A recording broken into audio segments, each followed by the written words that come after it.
me, Mario. Kembali bersama dengan saya Mario Gunawan dalam acara tanya jawab seputar teologi. Bukan sok tahu, tapi upaya belajar agar menjadi tahu.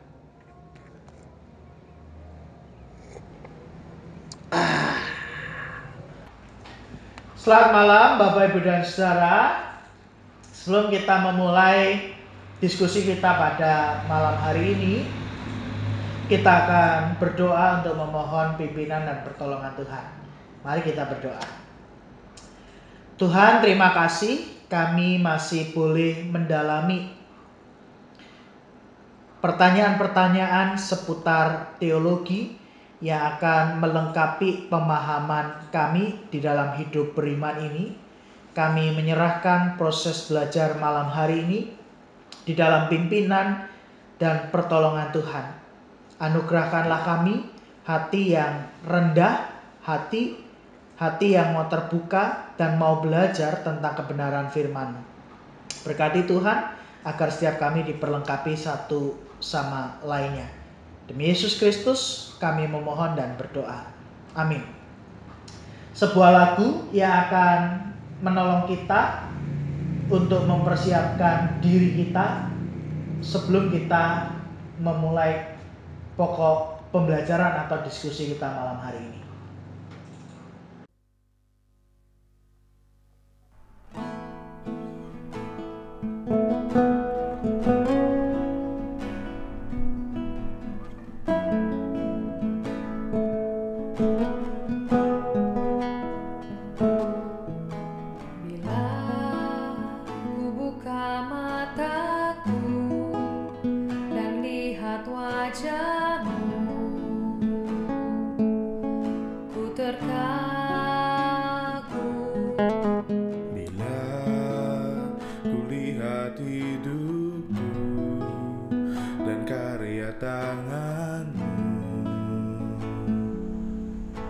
Tersanjung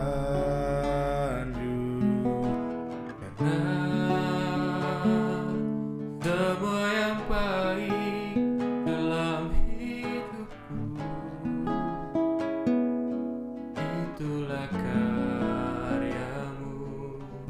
Kau beri kesempatan yang baru dan ku ingin mengenalmu Tuhan lebih dalam dari semua yang ku kenal. Tiada kasih yang melebihimu, ku ada untuk menjadi penyembahmu.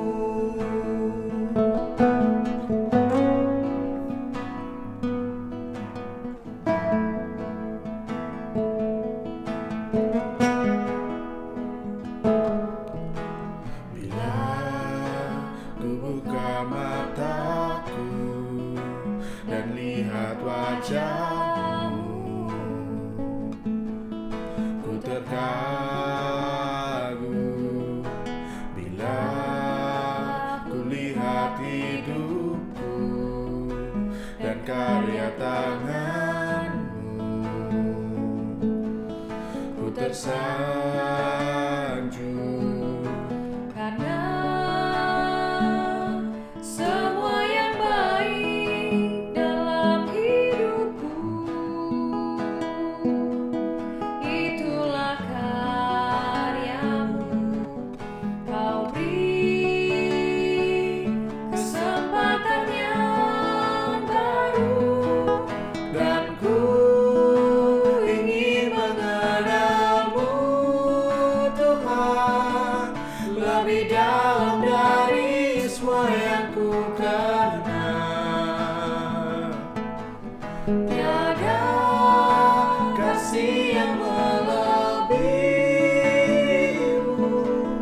ku ada untuk menjadi penyembahmu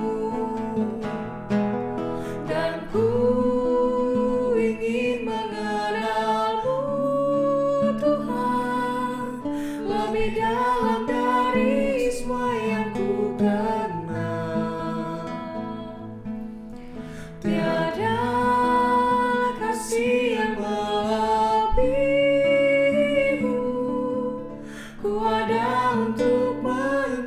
penyembahmu. Ku ada untuk menjadi penyembahmu. Ku ada untuk menjadi penyembahmu.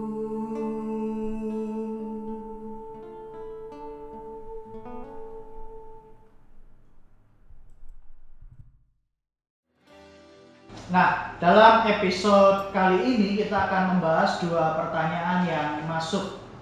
Pertanyaan pertama terkait dengan persembahan perpuluhan, dan pertanyaan yang kedua berkaitan dengan kehadiran anak dalam ibadah umum. Kita mulai saja dari pertanyaan yang pertama terkait dengan perpuluhan. Nah, memang di era ini Bapak Ibu, kalau kita berbicara soal perpuluhan, kita harus berbicara tentang teologi ataupun ajaran masing-masing aliran gereja atau denominasi, karena masing-masing aliran itu punya pemahaman sendiri terkait dengan perpuluhan. Dan ketika kita berbicara soal perpuluhan, maka kita harus berhati-hati, karena masalah ini adalah masalah yang cukup sensitif karena berkaitan dengan soal uang. Nah, di beberapa gereja kalau kita melihat memang ada praktik perpuluhan yang mendapat porsi atau tempat istimewa di dalam khotbah maupun pengajaran-pengajaran. Tapi apapun itu Bapak Ibu, itulah kekayaan dalam teologi di gereja masing-masing. Nah, bagaimana GKI melihat atau menghayati soal perpuluhan? Nah, kita perlu tahu bahwa GKI tidak menolak praktik perpuluhan, tapi juga tidak memutlakan atau mewajibkan praktik perpuluhan. Maksudnya adalah bahwa GKI sadar betul persembahan perpuluhan hanyalah salah satu bentuk persembahan dari bermacam-macam persembahan yang ada di GKI. Entah itu persembahan mingguan, persembahan syukur, persembahan diakonia, persembahan lain hal sebagainya.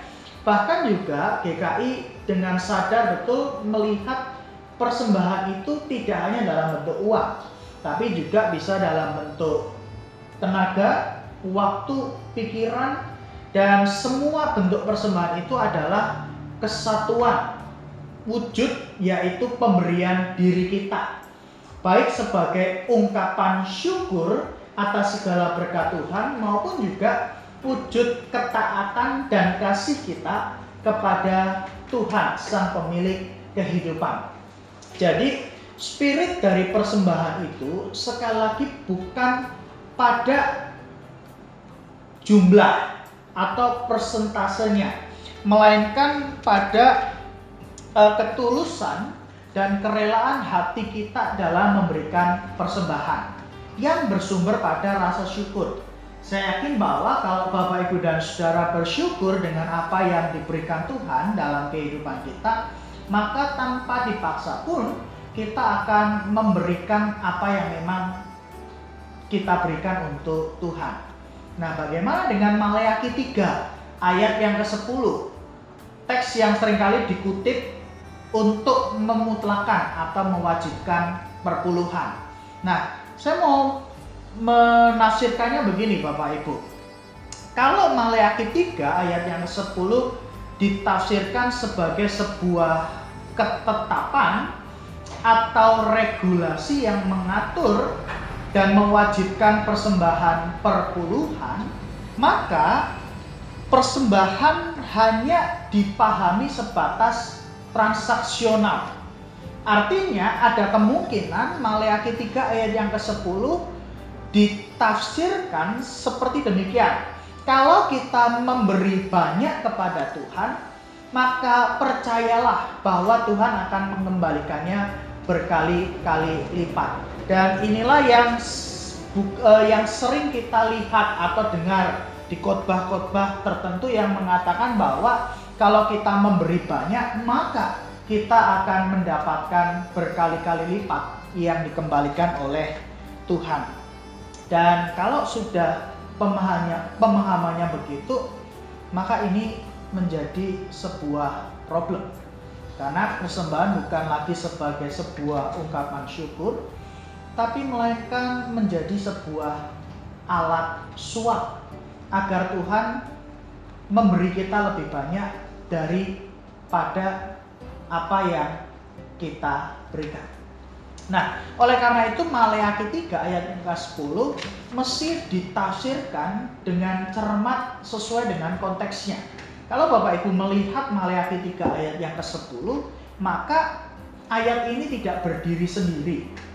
Dan ini terikat dengan konteks yang sebelumnya ketika Maleakhi mau mengingatkan akan kasih setia Tuhan yang justru dibalas oleh tindakan-tindakan yang jahat yang dilakukan oleh umat Israel.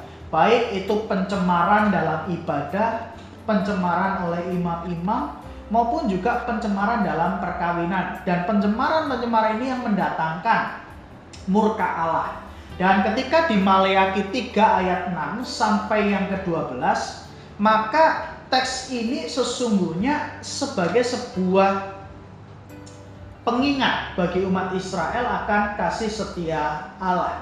Dan ketika muncul ayat yang ke-10, harusnya teks ini dibaca dengan cermat yang mau mengingatkan dua hal. Yang pertama tentang kasih setia Allah yang senantiasa memelihara dan mencukupkan kehidupan umat. Dan yang kedua mau mengingatkan bahwa segala yang ada di dunia ini adalah milik Tuhan yang dipercayakan kepada manusia. Dan atas dua hal ini Bapak Ibu, persembahan perpuluhan yang disebutkan dalam Maleakhi 3 ayat yang ke-10 haruslah dipahami sebagai wujud ketaatan kita kepada Allah dan ungkapan syukur kita atas segala apa yang diberikan Tuhan kepada kita. Jadi kalau kita mau pakai Maleakhi 3 ayat yang ke-10 sebagai sebuah dasar yang berbicara tentang perpuluhan, maka prinsip yang paling utama adalah bahwa persembahan yang kita berikan itu bukanlah sesuatu agar kita mendapatkan kembali, melainkan kita memberi persembahan karena kita sudah menerima apa yang diberikan oleh Tuhan pada kita. Kita memberi karena kita sudah menerima, bukan sebaliknya. Kita memberi supaya kita menerima. Bedanya sangat jelas. Nah, inilah yang dikatakan dalam Maleakhi 3 ayat ke-10. Jadi kalaupun kita akan memberikan persembahan perpuluhan, maka kita dengan sadar harusnya menyadari kita memberi itu karena kita sudah diberi, bukan supaya kita diberi. Nah, oleh sebab itulah secara pribadi ketika saya melihat perpuluhan atau persembahan 1/10, maka saya menghayatinya sebagai sebuah patokan atau standar yang menolong kita dalam memberikan persembahan kepada Tuhan. Maksudnya begini Bapak Ibu, kalau kita berani berkata bahwa aku memberikan seluruhnya kepada Tuhan, tapi 10% dari penghasilan kita saja tidak mampu kita berikan untuk Tuhan, maka ini menjadi sebuah tanda tanya besar. Nah, 10% itu nilainya kan sangat kecil dibandingkan 90% sisanya. Dan bukan berarti ketika kita sudah memberikan 10%, maka 90% sisanya adalah milik kita. Jelas bahwa 100% adalah milik Tuhan yang dipercayakan pada kita untuk dikelola dengan bertanggung jawab. Oleh sebab itu, berapapun yang kita berikan kepada Tuhan, itulah yang kita berikan dengan tulus, sukarela, dan sukacita. Dan kalau kita kembali berbicara soal perpuluhan dalam Perjanjian Lama, maka penggunaan persembahan perpuluhan yang dicatat di dalam Bilangan 18 ayat 21-24 memang diperuntukkan untuk orang-orang Lewi.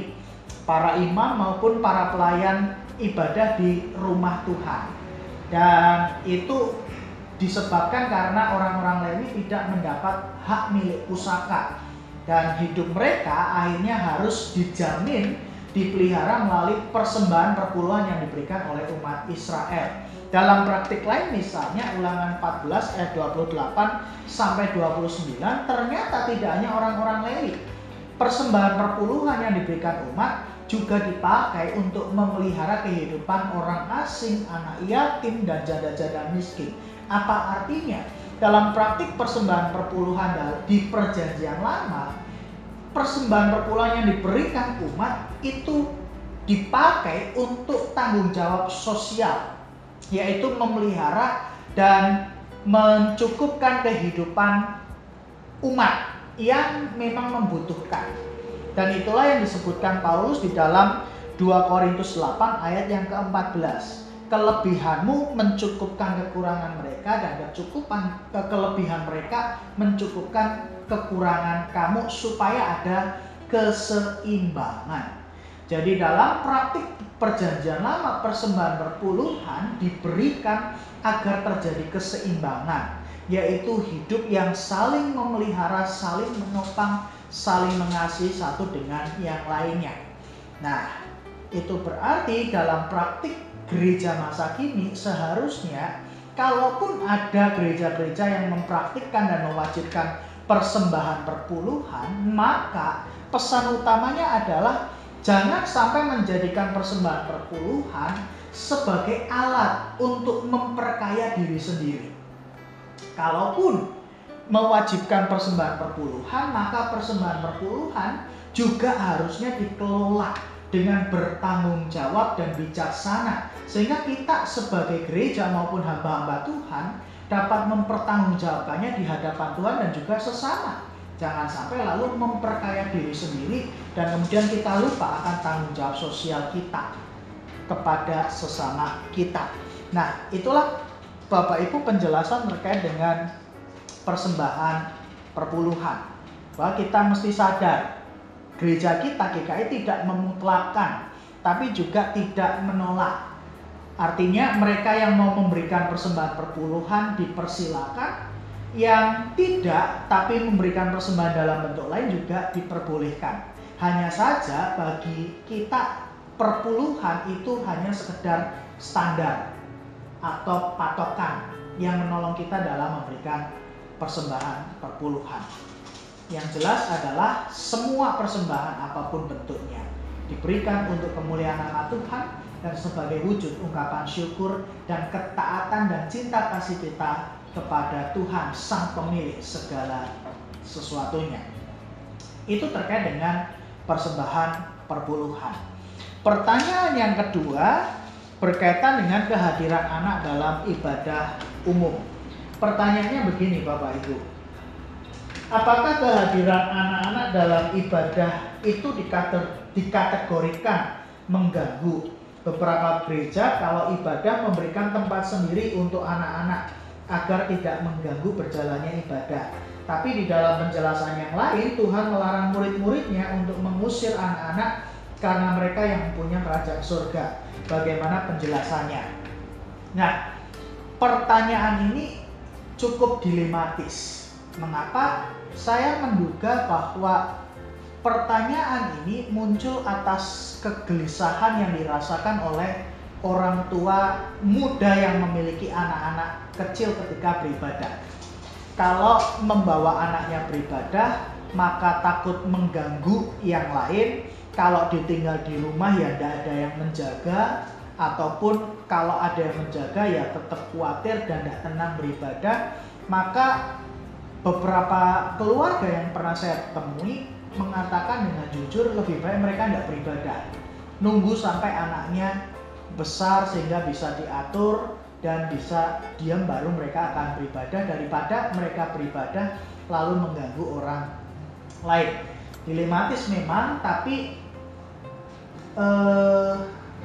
permasalahan ini bukan permasalahan yang sepele atau praktis. Nah, saya mau melihatnya justru dari yang mendasar, yaitu terkait dengan bagaimana cara kita memandang dan menyikapi kehadiran anak-anak dalam ibadah umum itulah yang sesungguhnya menunjukkan cara kita sebagai gereja menampakkan diri. Artinya begini, apakah kita menjadi gereja yang ramah anak-anak atau tidak? Nah, kalau kita belajar dalam beberapa kisah Injil, kita melihat bahwa anak-anak mendapat tempat yang istimewa dalam pelayanan maupun juga pengajaran Tuhan Yesus. Kalau Bapak Ibu ingat kisah di mana Yesus memarahi murid-murid yang melarang anak-anak datang kepadanya. Atau Bapak Ibu bisa melihat dalam Yohanes 6 ayat yang ke-9 yang mencatat bahwa Yesus menerima 5 roti dan 2 ikan dari seorang anak, sehingga 5 roti dan 2 ikan itu dapat mencukupi 5.000 orang lebih.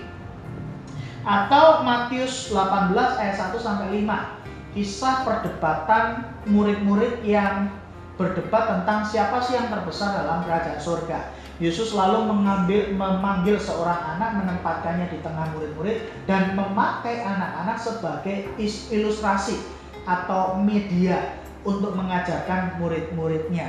Dan beberapa kali Yesus juga melakukan mukjizat-mukjizat penyembuhan kepada anak-anak. Apa artinya Bapak Ibu dari kisah-kisah ini? Maka kita melihat bagaimana Yesus memperlakukan anak-anak dengan istimewa. Anak-anak punya hak atas kerajaan surga dan sekaligus menjadi bukti bahwa anak-anak rupanya hadir di tengah perhimpunan umat yang saat itu mengikut dan mendengarkan ajaran-ajaran Tuhan Yesus. Apakah mengganggu? Yang namanya anak-anak, sama saja tentunya. Tapi yang jelas Yesus tidak pernah menolak kehadiran anak-anak dan menjadi bukti bahwa Yesus menghadirkan wajah Kristus yang ramah, yang menerima, yang mengakui keberadaan anak-anak sebagai empunya kerajaan surga. Nah, bagaimana Bapak Ibu sendiri dalam memandang dan menyikapi kehadiran anak-anak dalam ibadah umum? Secara pribadi, saya tidak merasa terganggu kalau anak-anak datang dalam ibadah umum. Beberapa kali khotbah misalnya, saya menjumpai anak-anak yang sibuk ngobrol ataupun main sendiri ketika saya khotbah, bahkan berlari-lari ke depan di altar. Tapi ini bukan persoalan yang lalu membuat saya menjadi marah, lalu menyuruh mereka diam. Saya justru melihat inilah istimewanya ibadah kita dengan anak-anak, bahwa ibadah dengan anak-anak tentu saja pasti ada kegembiraan dan keistimewaannya sendiri. Dan jangankan anak-anak Bapak Ibu, orang dewasa saja kadang sering main HP sendiri toh, sering ngobrol sendiri toh, kadang juga tertidur. Nah, kita terganggu tidak dengan orang dewasa yang melakukan aktivitasnya sendiri? Kita tidak terganggu. Kenapa ketika ada anak-anak hadir dalam ibadah kita merasa terganggu? Saya cuma meyakini satu hal, sama seperti yang Yesus katakan kepada murid-muridnya, biarkanlah anak-anak itu datang. Maka saya menghimbau kepada Bapak Ibu, biarkan anak-anak itu datang. Sebab Roh Kudus, karya dan kuasanya tidak dapat dibatasi. Bisa jadi ketika anak-anak hadir dalam ibadah umum, mereka mengalami perjumpaan dengan Tuhan karena Roh Kudus bekerja dan berkarya dalam kehidupan mereka.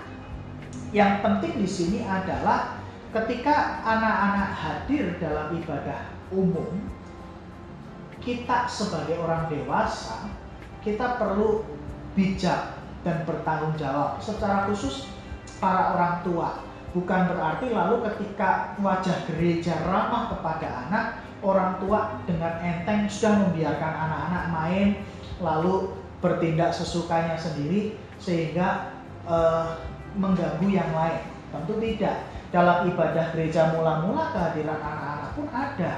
Tapi para orang tua itu berperan untuk mengarahkan, untuk membimbing, untuk menceritakan kembali apa yang didengarkan. Maka kalaupun para orang tua harus membawa anak-anak dalam ibadah umum, maka peran orang tua juga penting. Selain membimbing dan mengarahkan, tapi juga menceritakan ulang khotbah yang baru saja didengarkan supaya anak-anak juga mendapatkan firman Tuhan. Dan ini penting Bapak Ibu. Kenapa kemudian ada sekolah minggu? Nah, sekolah minggu juga adalah tempat yang khusus bagi anak-anak untuk mendapatkan porsi firman Tuhan yang sesuai dengan usia mereka. Tapi kalaupun harus datang dalam ibadah umum, jangan kemudian kita menolak. Tapi saya kira tidak hanya anak-anak, tentunya gereja juga harus ramah kepada setiap orang. Tidak hanya anak-anak, tapi juga kepada semua orang. Dan wajah yang ramah itulah yang sebenarnya harus menjadi wajah gereja kita, yang menerima keberadaan semua orang, yang menyambut semua orang seperti Yesus menyambut kita. Nah, inilah yang penting, menghadirkan wajah gereja yang bersahabat bagi semua orang, baik itu anak-anak sampai kemudian lansia. Wajah gereja yang bersahabat. Bahwa kehadiran anak-anak di dalam ibadah umum tentu saja menjadi sebuah resiko, ya, tapi bukan berarti lalu kita punya hak untuk menolak kehadiran mereka. Namanya saja ibadah umum ya Bapak Ibu. Jadi harusnya ada dari anak sampai lansia. Kalau kita tidak mau ada kehadiran anak-anak, ganti saja namanya, jangan ibadah umum, tapi ibadah lansia ataupun dewasa. Kalau namanya ibadah umum, berarti anak-anak diperbolehkan hadir di dalam pengawasan dan pembimbingan orang tua atau orang dewasa. Demikian, semoga kita melihat jiwa dari yang saya sampaikan, bahwa bukan berarti anak-anak mengganggu atau tidak, melainkan pada wajah gereja seperti apa yang hendak kita nampakkan bagi GKI Kediri maupun Bajem Tanjung. Gereja yang bersahabat dan ramah menyambut semua orang, atau justru sebaliknya, gereja yang tidak ramah dan tidak mau menyambut semua orang dengan segala keunikan dan keistimewaannya. Semoga menjawab. Nah, tentu masih ada pertanyaan-pertanyaan lain yang mungkin mau disampaikan oleh Bapak, Ibu, dan Saudara. Maka Bapak, Ibu, dan Saudara boleh menyampaikan pertanyaan-pertanyaan itu di kolom komentar di kanal YouTube, maupun boleh via japri kepada saya secara pribadi. Kita akan berjumpa dalam episode-episode selanjutnya.